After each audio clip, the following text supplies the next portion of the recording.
কে কে কে কে কে ও আরে আমি ওহ দিদিভাই তুই উফ কি কি হয়েছে?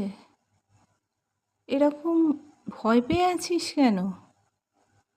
মুখটা কীরকম ভয়ে বসে গেছে। কি হয়েছে তোর? দিদিভাই দিদিভাই আজকে আমার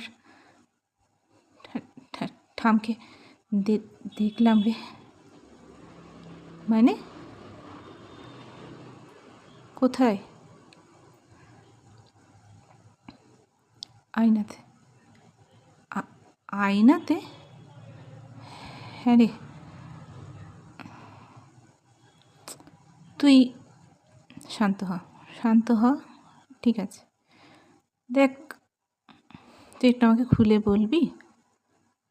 আমি তো বারবার মামার বাড়িতে এসেছি, দেখেছি, শুধু পুরো ঘটনাটা আমি ঠিকভাবে জানি না। একটু খুলে বল না বাবু, কি হয়েছিল? বলছি দিদিভাই, তুই তো জানিস ঠাম খুব সাজগোজ করতে ভালোবাসতো। হ্যাঁ, দিম্মু খুবই সাজগোজ করতে ভালোবাসতো, আর সেটা আমার মাও খুব ভালোবাসে। জানি, শুধু মা না, মাসিমণিরা সবাই ভীষণ সাজগোজ করতে ভালোবাসে। হ্যাঁ, আর দিদিভাই, ঠামের ঘরে যে ড্রেসিং টেবিলটা ছিল, সেই পুরনো বড় কাঠের কাজ করা সুন্দর ড্রেসিং টেবিলটা তোর মনে আছে? হ্যাঁ, খুব সুন্দর ছিল, কিন্তু সেটা তো অনেক দিন হলো বিক্রি হয়ে গেছে। ওটা, হ্যাঁ, ঠাম চলে যাওয়ার পরে ওটা ছিল, জানিস। ওটা তখন মা আমাদের ঘরে নিয়ে এসেছিল, এবং মা ওখান থেকেই সাজগোজ করতো দেখে দেখে।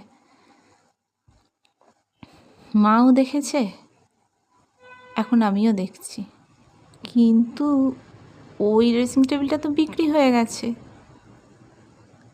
তাহলে জানি না রে দিদিভাই, বিক্রি হয়ে গেছে সে তো জানি, আজ বহু বছর হলো ড্রেসিং টেবিলটা নেই।